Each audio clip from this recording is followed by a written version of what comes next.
It was just a portrait of a mother and son from 1895. But look closer at their hands. The photograph measured exactly 8 inches by 10, its edges browned and curled with age.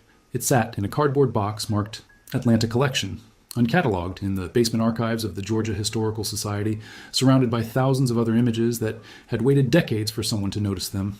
Dr. Sarah Mitchell had been working through the collection for 3 months when she pulled the portrait from its protective sleeve on a humid Tuesday morning in June 2018. The image showed a black woman and a boy, perhaps 12 years old, posed formally in what appeared to be a professional photography studio. The woman sat rigidly in a high-backed chair, her expression dignified and unreadable. The boy stood beside her, one hand resting on her shoulder, his face equally composed. Sarah almost placed it back in the box. Portrait photography from the 1890s was common enough in the archives, and this one seemed unremarkable at first glance. Just another family commissioning a formal photograph, something that had become more accessible to black families in the South during that brief window after Reconstruction, but before Jim Crow laws fully tightened their grip. But something made her pause. She held the photograph closer to the LED lamp on her desk, squinting at the details. The studio backdrop showed painted columns and draped fabric, typical of the era. The woman wore a dark dress with a high collar, modest and proper. The boy was dressed in what looked like his Sunday best, a simple jacket and pressed shirt. Sarah reached for her magnifying glass, a habit she had developed during her graduate studies. She scanned across the image slowly, examining the composition, the lighting, the way the photographer had positioned his subjects. Then she moved to their hands. The woman's hands rested in her lap, fingers interlaced. The boy's free hand hung at his side. Sarah leaned closer, her breath catching slightly. There was something there, something she couldn't quite make out with the naked eye. She rolled her chair across the small archive room to where the digital scanner sat on a metal table. Carefully, she placed the photograph face down on the glass surface and closed the lid. The machine hummed to life, and bright light swept beneath the image. On her computer screen, the photograph appeared in high resolution. Sarah zoomed in on the hands, first the mother's, then the son's. Her pulse quickened. "That's impossible," she whispered to the empty room. The marks were faint but unmistakable once magnified. On both sets of hands, running across the fingers and palms, were patterns of scarring and calluses that seemed deliberate, almost methodical. They weren't the random marks of labor or injury. They were specific, intentional. Sarah grabbed her phone and took a photo of the screen, then immediately texted her colleague at Emory University. "Need you to see something. Can you come to the archives today?" The response came within seconds. "On my way." Sarah sat back in her chair, staring at the image on her screen. The woman's face remained impassive, revealing nothing. But her hands, those hands, told a different story entirely. A story that, according to everything Sarah knew about 1895 Georgia, should never have existed. Dr. James Crawford arrived at the archives 40 minutes later, slightly out of breath from climbing the stairs 2 at a time. He was a medical historian specializing in African American health practices in the post-Civil War South, and Sarah had worked with him on 2 previous research projects. "Show me," he said, not bothering with pleasantries. Sarah pulled up the magnified image on her screen. James leaned in close, adjusting his glasses. For a long moment he said nothing. Then he pulled a chair beside her and sat down heavily. "Where did you find this?" "Atlanta Collection. It's been sitting in a box since the 1960s, maybe longer. There's almost no documentation with it." Sarah handed him a small index card that had been tucked behind the photograph. "This is all we have." The card was yellowed and brittle. In faded pencil, someone had written, "Portrait, woman, and boy. C. Thompson Studio, Atlanta, circa 1895. "No names?" James asked. "Nothing. Just that." James turned back to the screen, zooming in further on the woman's hands. "These marks," he said slowly, tracing a finger along the screen. "Look at the pattern here, along the index and middle fingers. And these calluses on the palms, see how they're positioned?" Sarah nodded. "I noticed that. What do you think they mean?" James was quiet for another moment, his eyes moving across every detail of the magnified image. Then he zoomed to the boy's hands. The same patterns appeared, though less pronounced, newer perhaps. "I think," James said carefully, "these are tool marks, specific tool marks from medical instruments." Sarah felt her stomach tighten. "Medical instruments? In 1895? Look here." James pointed to a particular scar on the woman's right index finger.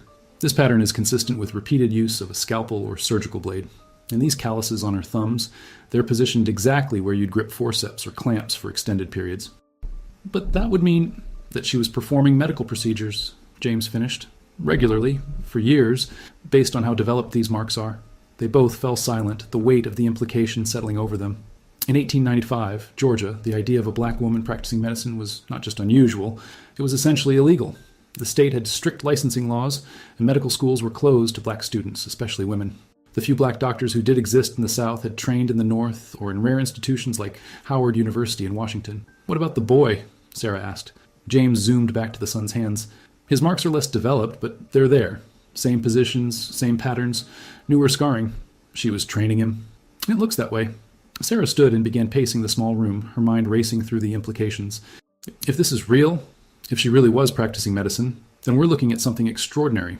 An entirely undocumented medical practice operated by a black woman in the Deep South during the height of segregation. James pulled out his phone and began taking photos of the screen. We need to find out who she was. The studio name is Thompson. C. Thompson. There can't have been that many black photography studios in Atlanta in 1895. There weren't many photography studios, period, Sarah said. Most black families couldn't afford formal portraits. The fact that she commissioned one at all suggests she had some means, some standing in the community. Or, James added, she wanted to leave a record. People don't usually pose with their working hands prominently displayed in formal portraits. Look at how she's positioned them. Right in the center of the frame, clearly visible. It's almost like she wanted someone to notice. Sarah returned to her desk and pulled out a thick reference book on Southern photography studios. She flipped through the index, running her finger down the list of names. Thompson, here. Thompson, Charles, African-American photographer, operated studio on Auburn Avenue, Atlanta, 1892-1903. Auburn Avenue, James said. That was the heart of black Atlanta. If she was well known in the community, someone would have known about her work. But why isn't there any record? No newspaper mentions, no city documents, nothing. James looked back at the photograph, at the woman's composed, dignified expression. Because what she was doing was illegal. She would have been operating completely underground, serving her community in secret. Sarah spent the rest of the afternoon combing through the archives for any documentation related to Charles Thompson's photography studio. The Georgia Historical Society had several boxes of materials from Auburn Avenue businesses, but most focused on the early 20th century, after Thompson's studio had closed. She found a business directory from 1896 that listed C. Thompson, photographic portraits, with an address on Auburn Avenue between Piedmont and Boulevard. She made a note of the location, knowing that the neighborhood had been transformed multiple times since then, most notably during the construction of the interstate highway system in the 1960s that had torn through the heart of black Atlanta. James, meanwhile, had gone to Emory's Medical Library to research surgical techniques and instruments from the 1890s. He wanted to compare what they were seeing in the photograph with what would have been standard medical practice during that period. By evening, they reconvened at a coffee shop near the university, spreading their notes across a corner table. I found something interesting, James said, pulling out a printed article. This is from the Journal of the National Medical Association, published in 1912. It's an oral history project interviewing elderly black residents about healthcare practices in Atlanta during the previous decades. He pointed to a specific passage. Sarah read aloud. Many in our community relied on traditional healers and midwives for medical care, as licensed physicians were scarce and often refused to treat colored patients. One respondent, whose name is withheld, mentioned a woman on Auburn Avenue known for her skill in difficult births and her knowledge of healing. And this woman reportedly learned her craft from her mother, who had been enslaved on a plantation where she assisted the master's physician. That could be her, Sarah said, feeling a surge of excitement. There's more. Listen to this part. The respondent stated that this woman trained her son in her methods, hoping he might one day attend medical school in the North, though this apparently never came to pass. Sarah sat back in her chair. So she had ambitions for him. She wasn't just practicing medicine herself. She was trying to create a legacy. But something stopped it, James said. He never made it to medical school. The question is why? Sarah pulled the photograph from her bag, now encased in a protective clear sleeve. She studied the boy's face again, his serious expression, the way he stood with his hand on his mother's shoulder, a gesture that could be read as both protective and deferential. How old do you think he was when this was taken? She asked. 12, maybe 13, James estimated. If the photo is from 1895, and if we can figure out what happened to him, we might be able to trace the story forward. Or backward, Sarah added. If her mother taught her, then this medical knowledge goes back at least to slavery times. That's 3 generations of medical practice, all undocumented. James pulled out his laptop and opened a genealogy database.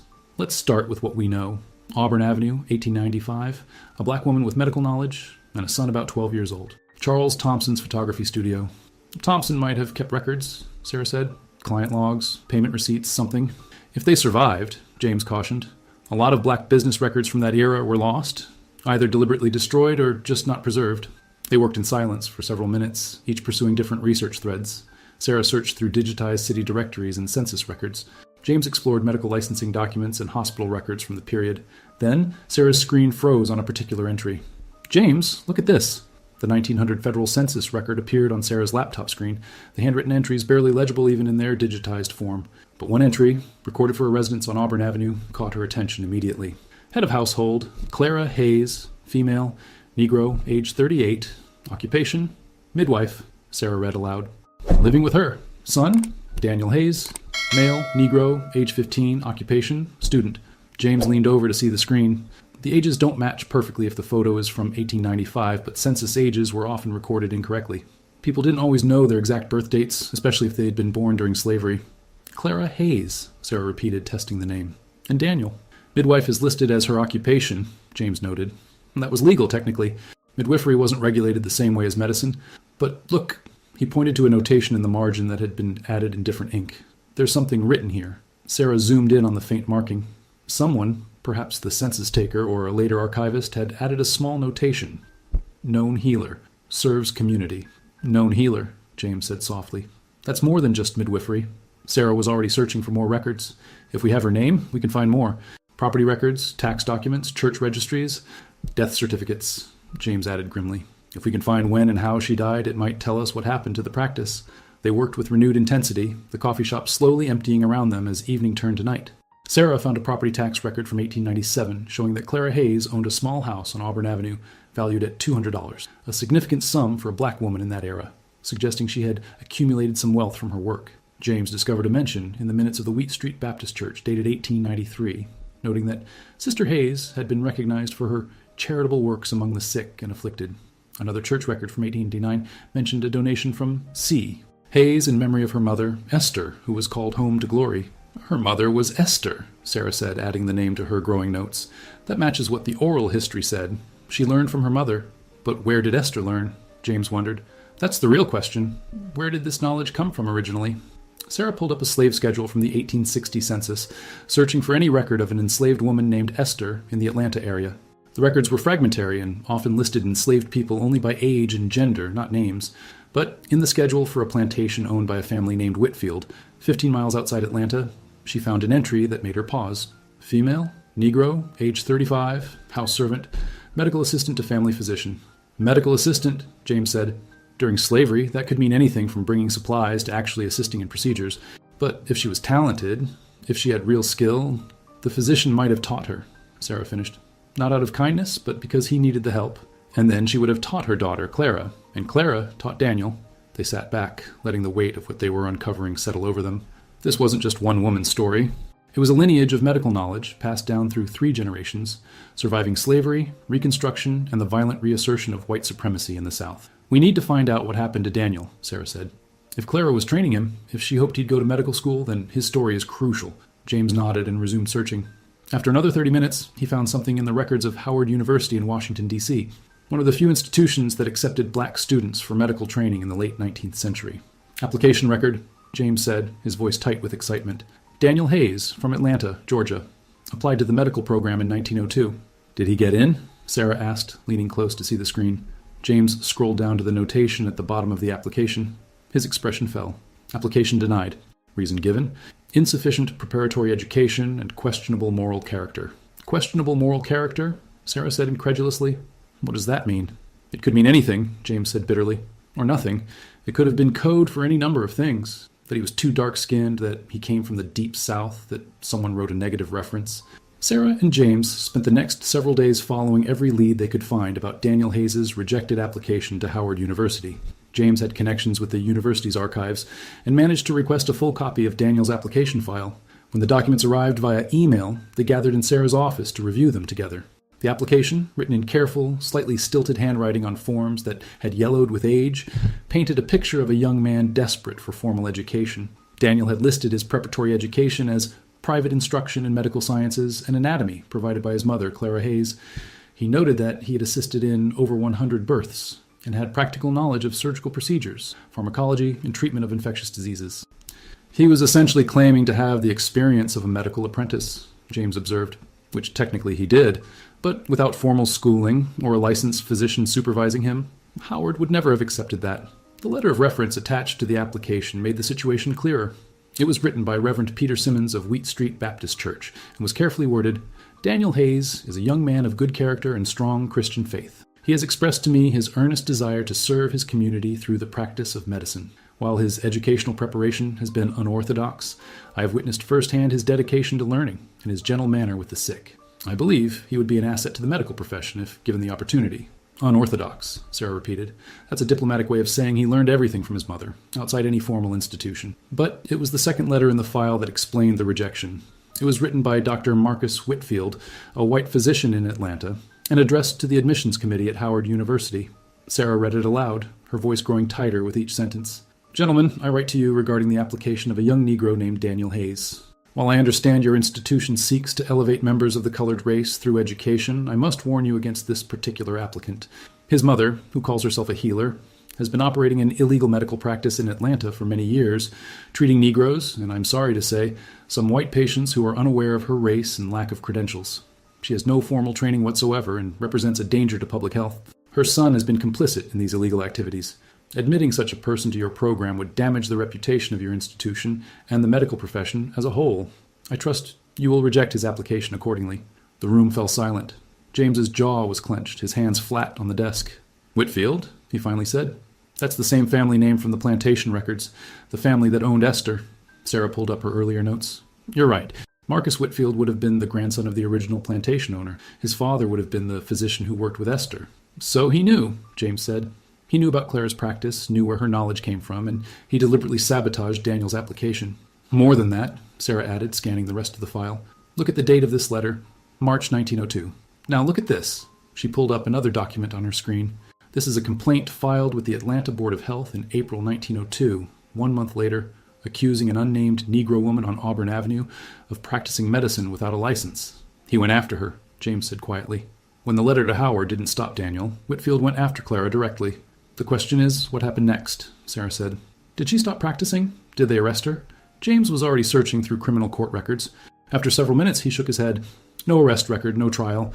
Either they dropped the complaint, or she went further underground, Sarah finished. If she stopped advertising herself as a healer, if she worked only through word of mouth, only with people who already knew her, they might not have been able to build a case. But it would have destroyed any chance Daniel had of getting formal training, James pointed out. No other medical school would touch him after that letter from Whitfield. He would have been blacklisted. Sarah returned to the photograph on her screen, looking at Daniel's young face, his hand resting on his mother's shoulder. So what did he do? If he couldn't go to medical school, if his mother's practice was under scrutiny, where did he go? The answer came from an unexpected source. Sarah had posted a query on a genealogy forum, asking if anyone had information about Clara or Daniel Hayes from Atlanta in the early 1900s. 3 days later, she received a message from a woman named Beverly Patterson in Philadelphia. My grandmother used to tell stories about her uncle who came up from Atlanta around 1903, Beverly's message read. His name was Daniel, and she said he had learned healing from his mother but could never become a real doctor because of the color laws down south. I have some old family letters that mention him. Would you like to see them? Sarah immediately called Beverly, and the woman agreed to scan and send the letters. When they arrived, Sarah and James pored over them in the archive room, the afternoon sun slanting through the high windows. The letters were written between 1903 and 1907, correspondence between Daniel and his cousin Ruth, who had remained in Atlanta. Daniel's handwriting was the same careful script from his Howard application, but the tone was more personal, more revealing. In a letter dated June 1903, Daniel wrote, Dear Ruth, I have found work in a hospital here, though not as I had hoped. I work in the laundry and help move patients from ward to ward. The white doctors do not speak to me except to give orders, but I watch them carefully. I see how they examine patients, how they conduct themselves, what instruments they use. Mother would be pleased to know that I am still learning, even if I cannot practice. Philadelphia is cold and crowded, but there are opportunities here that would never exist in it. I pray for Mother's health and safety. Please tell her that I am well and that I have not abandoned her teachings. He went to Philadelphia to work in a hospital, James said. Not as a doctor, but at least he was in a medical environment. Another letter from December 1904 was more somber. Dear Ruth, thank you for your letter informing me of Mother's passing. I knew her health had been declining, but I had hoped to see her once more. You say she died peacefully in her sleep, surrounded by women she had helped bring into this world. There is comfort in that. You ask if I will return to Atlanta now that she is gone. I cannot. There is nothing for me there but memories and the knowledge that I was not permitted to follow the path she prepared for me. Here, at least, I can be useful. I have been teaching some of the colored orderlies basic medical procedures, how to dress wounds properly, how to recognize signs of infection, how to comfort patients in pain. Mother's knowledge will not die with her. I will make sure of that. Sarah felt tears prick her eyes. He kept teaching. Even though he couldn't practice officially, he passed on what his mother taught him. The final letter in the collection was dated September 1907, and its contents made both researchers sit up straighter. Dear Ruth, I write with news that Mother would have celebrated. After 4 years working in the hospital, I have been promoted to the position of medical orderly in the colored ward. It is not a doctor, but I am now permitted to assist with basic procedures under supervision. More importantly, I have been accepted into the Frederick Douglass's Memorial Hospital nursing program. They have agreed to admit me based on my practical experience, though I am older than their usual students. It is not medical school, but it is formal training. It is recognition. When I complete the program, I will be a licensed nurse, able to practice legally. Mother always said that the work was more important than the title. I am finally beginning to understand what she meant. A nurse, James said, leaning back in his chair. He couldn't become a doctor, so he became a nurse. And in 1907, that was still remarkable, and male nurses were rare, especially black male nurses. But he got his formal training, Sarah added. After everything, the rejection, the persecution, his mother's death, he found a way. Beverly's message had included one more piece of information. According to family stories, she had written, Uncle Daniel eventually came back to the South in the 1920s. He worked as a nurse in several black hospitals and was known for training younger nurses in what he called the old methods, techniques his mother and grandmother had taught him. He died in 1956 at the age of 71. While James continued researching Daniel's life in Philadelphia and his eventual return to the South, Sarah became increasingly interested in Dr. Marcus Whitfield and his relationship to Clara Hayes' family. There was something deeply personal in Whitfield's letter to Howard University, a venom that went beyond professional concern or racial prejudice alone. She drove out to the Georgia State Archives in Morrow, where property records and family papers from old Atlanta families were housed. The Whitfield family, being prominent and white, had left extensive documentation, wills, deeds, business records, and personal correspondence. It took Sarah most of a day to locate the papers of Dr. Samuel Whitfield, Marcus's father, and the physician who had owned Esther during slavery. The collection included a leather-bound journal spanning from 1855 to 1868, covering the years before, during, and after the Civil War. Sarah pulled on cotton gloves and carefully opened the journal. The handwriting was small and precise, the entries dated but often brief. Dr. Whitfield had been a methodical man, documenting his cases, his treatments, his successes and failures. An entry from August 1861 caught her attention. Performed emergency surgery on Mrs. Thornton's servant girl who suffered a ruptured appendix. The procedure was successful only because Esther assisted with such skill that I could work quickly and with confidence. She has a natural aptitude for surgery that I have rarely seen in my white colleagues. I have begun teaching her more advanced techniques. She is invaluable to my practice. Sarah photographed the page with her phone and kept reading. As the war progressed, Dr. Whitfield's entries about Esther became more frequent and more revealing. December 1862. Esther delivered 3 babies this week without my supervision. All survived, including one breech presentation that she managed expertly. She is becoming known in the slave quarters as a healer in her own right. March 1864. Supplies are scarce, and I'm called away frequently to attend wounded soldiers. Esther now manages most of the medical care for the plantation and surrounding farms. Her daughter Clara, age 10, follows her everywhere and is learning at an astonishing rate. I have decided to teach them both systematically. When the war ends, assuming we survive, they may prove essential to rebuilding medical care in this region. April 1865. The war is over, and we have lost everything. The plantation will likely be divided and sold. I have told Esther that she is free to go, but I have asked her to continue working with me if she chooses. I cannot pay her much, but I can continue her training. She has agreed, on the condition that I also train Clara formally. I have consented. Almost Sarah's hands trembled slightly as she turned the pages. This was it. The origin of the knowledge that had passed through 3 generations. Dr. Whitfield had taught Esther not out of progressive ideals, but out of necessity, and yet, in doing so, he had created something extraordinary. But the journal entries from the late 1860s grew darker. November 1867. Esther informed me today that she will be leaving my practice. She has purchased a small house in Atlanta with money she saved, and she intends to continue healing work independently, serving the colored community. I tried to persuade her to stay, but she is determined. I'm concerned about what will become of her without proper oversight. January 1868. I have heard troubling reports about Esther practicing medicine in Atlanta without a license. I wrote to the medical board about this matter, but they showed little interest in regulating colored healers as long as they only treat their own people. I fear she will eventually harm someone through her ignorance, despite the training I provided. The final entry about Esther was dated March 1868. Esther came to my office today with Clara, now 16 years old. She wanted to thank me for training them. She said they are serving dozens of families who have no other access to medical care. She asked if I would provide her with a letter of reference, some documentation of her training. I refused. I cannot in good conscience credential someone who has no formal degree, regardless of their practical skills. She left angry. I suspect I will not see her again. Sarah sat back, the journal still open in front of her. Dr. Samuel Whitfield had given Esther skills that saved countless lives, but he had also refused to give her the one thing that would have legitimized those skills in the eyes of the law. Sarah found more pieces of the story in unexpected places over the following weeks. A diary belonging to a white woman named Margaret Spencer, who lived in Atlanta in the 1890s, contained an entry that made Sarah's heart race. I was terribly ill with fever last month, and Dr. Patterson could not determine the cause. My maid mentioned that there was a colored woman on Auburn Avenue who was known for treating difficult cases.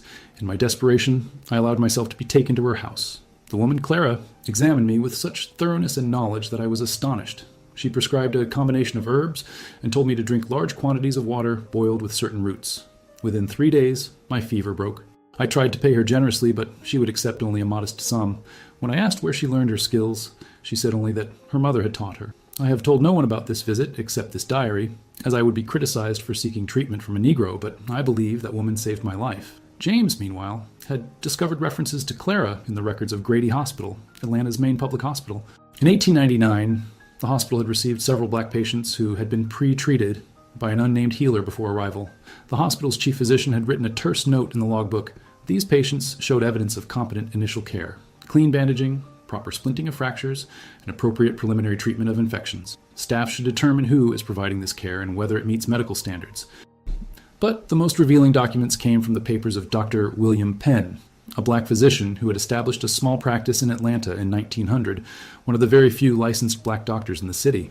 Sarah found his papers at the Atlanta University Center archives. Dr. Penn had kept meticulous notes on his cases and his observations about health care in the black community. In an entry from 1901, he wrote, "I have heard much about a woman named Clara Hayes, who has been treating patients in the Auburn Avenue neighborhood for many years. There is some controversy about her work. She has no medical degree and is not licensed, but I decided to meet with her to assess the situation for myself. I visited her home today, and what I found astonished me. Mrs. Hayes has more practical medical knowledge than many licensed physicians I know. Her home contains a clean, well-organized treatment room with proper instruments, medications, and supplies. She showed me her records, detailed notes on hundreds of cases spanning more than a decade. Her diagnostic abilities are remarkable. She can identify diseases by observation and palpation with an accuracy that suggests years of training. When I asked about her education, she explained that her mother learned from a white physician before and after the war, and she herself learned from her mother. She also told me about her son, who assists her, and who she hopes will someday attend medical school. I left her home with mixed feelings. What she is doing is technically illegal, yet she is providing essential care to hundreds of people who would otherwise have no access to treatment. I have decided not to report her to the authorities. The community needs her too much." Sarah called James immediately after finding this entry. "We have confirmation from a licensed black physician that Clara was legitimate. This isn't just folklore or family legend. Dr. Penn witnessed her work firsthand and validated her skills." "Which makes what Marcus Whitfield did even worse," James replied. "He wasn't protecting public health or medical standards. He was protecting white supremacy. He couldn't stand the idea of a black woman, especially one whose grandmother his own father had enslaved, having real medical knowledge and authority." They met that evening to compile everything they had learned. Spread across Sarah's dining table were photocopies, photographs, scanned documents, and pages of notes. The story was coming together, but there were still gaps. And we know Clara practiced medicine in Atlanta from at least the early 1890s until her death in 1904, Sarah said, organizing the documents into chronological order. "We know she trained Daniel, and we know Marcus Whitfield sabotaged his medical school application and tried to shut down her practice. And we also know Daniel eventually became a nurse and carried on his mother's teachings," James added. "But what we don't know is how extensive Clara's practice actually was. How many people did she treat? How many lives did she save? And," Sarah said quietly, looking at the 1895 photograph that had started everything, "we don't know why she had this photograph taken. What was she trying to preserve or communicate?" The answer to why Clara Hayes had commissioned the photograph came from an unlikely source, a conversation with an elderly woman named Josephine, who volunteered at the Wheat Street Baptist Church, where Sarah had gone to research the church's historical records. "My great-grandmother used to tell stories about the old days on Auburn Avenue," Josephine said when Sarah mentioned Clara's name. "She said there was a healer woman who everyone knew about, but nobody talked about openly because the white folks didn't like it. Said this woman was smart, real smart, and she knew she couldn't write down what she knew because if the authorities found written medical records, they'd use it against her. So how did she preserve her knowledge?" Sarah asked, already sensing the answer. "She taught it," Josephine said simply. "Taught her son everything. Made him practice until his hands knew what to do without thinking. My great-grandmother said this woman told people that the knowledge was in the hands. That's where the real learning lived, in the muscle memory and the calluses and the scars from 1,000 procedures." Sarah felt something click into place. She thanked Josephine and called James immediately. "The photograph," she said, before he could even say hello. "It wasn't just a family portrait. It was documentation." "And what do you mean?" "Think about how they're posed. Clara's hands are prominently displayed in her lap, clearly visible. Daniel's hands are positioned where the camera can capture them. And look at their expressions. They're not smiling or trying to look pleasant. They're serious, dignified, almost formal. It's like they're saying, This is who we are. This is what we do. Look at our hands. James was quiet for a moment. You think she knew that she couldn't keep written records, so she created a visual record instead. More than that, Sarah said, the pieces falling into place rapidly. I think she knew that Daniel might not be allowed to pursue formal medical training. She knew that Marcus Whitfield or someone like him might try to erase their work, their knowledge, their entire contribution. So she created evidence that couldn't be destroyed or confiscated. A photograph that would survive even if everything else was lost. A photograph that showed their hands, James said, understanding now. The hands that delivered babies, sutured wounds, set broken bones, prepared medicines. The hands that carried 3 generations of medical knowledge. Sarah pulled up the high-resolution scan of the photograph on her laptop. She zoomed in on Clara's hands, then Daniel's. The marks were clearer now that she knew what she was looking at. The specific patterns of scarring and callousing that came from years of using surgical instruments, the subtle thickening of certain fingertips from palpating for tumors and swollen glands, the slight deformity of one of Clara's knuckles that might have come from a broken bone that healed while she continued working. These hands, Sarah said softly, are a medical education captured in a single image. They're proof of skill, of practice, of dedication. They're everything that a medical degree was supposed to represent, but that Clara and Daniel were never allowed to have. Over the next week, Sarah and James worked with a medical illustrator to create detailed diagrams of the marks visible on Clara and Daniel's hands, comparing them with known patterns of occupational scarring in medical professionals from the late 19th century. Every mark, every callus, every subtle deformity told a story of specific procedures performed hundreds of times. The illustrator, Dr. Rebecca Chen, was fascinated by the project. I work with surgeons all the time, she said, and I can tell you that these patterns are absolutely consistent with someone who performed surgical procedures regularly. Look at this scarring on Clara's left index finger. That's exactly where you'd get cut if you were doing emergency surgery with a scalpel and your hand slipped slightly. And these calluses on both their thumbs? That's from gripping surgical clamps for extended periods. This woman wasn't just treating minor ailments, she was performing serious medical procedures. James had been working with a statistician to estimate, based on the historical records they'd found, how many patients Clara might have treated during her career. The numbers were staggering. If she practiced for approximately 25 years, from roughly 1880 to 1904, and if she averaged even just 2 patients per day, which is conservative based on Dr. Penn's notes suggesting she was very busy, that's over 18,000 patient encounters. If we estimate that she attended even just 5 births per month, that's 1,500 deliveries over her career. 1,500 lives she brought into the world, Sarah said, and probably hundreds of lives she saved through treatment of infections, injuries, and diseases. And all of it undocumented, James added, except for this one photograph. Sarah and James' research culminated in a major exhibition at the Georgia Historical Society titled Hidden Hands, The Untold Story of Black Medical Practice in Post-Reconstruction Atlanta. The centerpiece was the 1895 photograph of Clara and Daniel Hayes, displayed alongside all the documentation they had uncovered about their lives and work. The opening night drew a crowd larger than the Historical Society had ever seen. Descendants of the Auburn Avenue community came, some bringing their own family stories of healers and midwives. Medical historians came from universities across the South, and, most movingly, several elderly nurses attended, men and women who had been trained in black hospitals in the 1940s and 1950s, some of whom remembered hearing about the old methods that Daniel Hayes had taught. One of these nurses, a 92-year-old man named Thomas Jefferson, approached Sarah during the reception. He walked slowly with a cane, but his eyes were bright with interest as he studied the photograph. "My nursing instructor at Meharry Medical College in Nashville," he said, his voice thin but clear, talked about a nurse named Hayes who had worked at Frederick Douglass Hospital in Philadelphia, and then at several hospitals in the South. He said this Hayes fellow knew things that the textbooks didn't teach. Old ways of diagnosing illness just by looking and touching, ways of treating infections before antibiotics were available. We all thought he was just an old man, but I learned some of those techniques from him and they saved lives. Sarah felt her throat tighten. That was Daniel Hayes, the boy in this photograph. Thomas studied Daniel's young face. He passed something important down then. That's good. That's real good. The exhibition ran for 6 months and attracted over 20,000 visitors. It was reviewed in medical journals, history publications, and mainstream media. The photograph was reproduced in textbooks about African American history and medical history. But perhaps the most meaningful response came from Beverly Patterson, Daniel's descendant in Philadelphia, who had provided the crucial family letters. She attended the exhibition with her daughter and granddaughter, 3 generations standing before the photograph of Clara and Daniel. "I never knew the full story," Beverly said to Sarah. "My grandmother told me Uncle Daniel had wanted to be a doctor, but couldn't because of prejudice. And that was sad enough.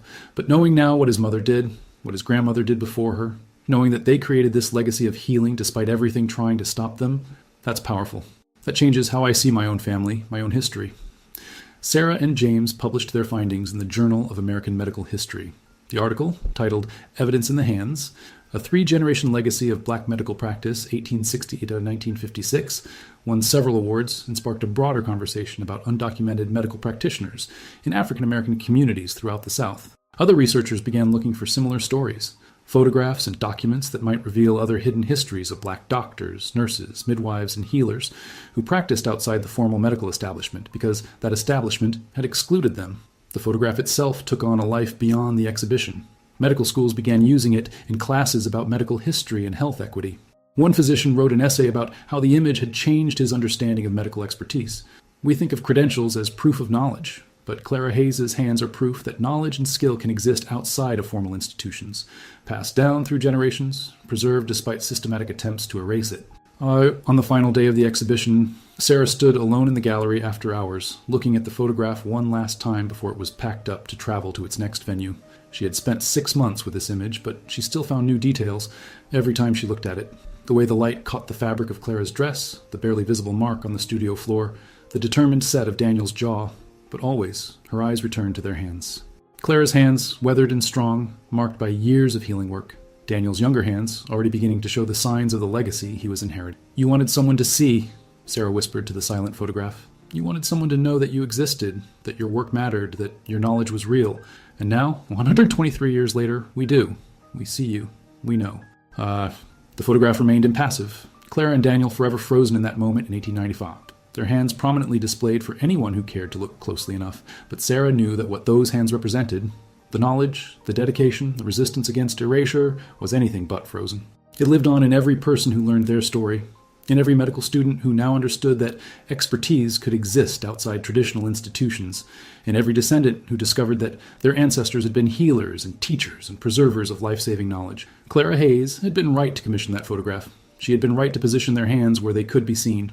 Because, in the end, the evidence in those hands had testified to a truth that no amount of prejudice or institutional gatekeeping could erase. That healing was not the exclusive domain of those with formal credentials, that knowledge could be passed down through generations even when official channels were closed, and that the work of saving lives transcended the boundaries that society tried to impose. The photograph had seemed, at first, like just another portrait from 1895. But once Sarah and James had looked closer, once they had truly seen what Clara and Daniel were showing them, it became something far more powerful. A testament to resilience, a documentary of resistance, and a bridge connecting past and present in the story of black medical practice in America.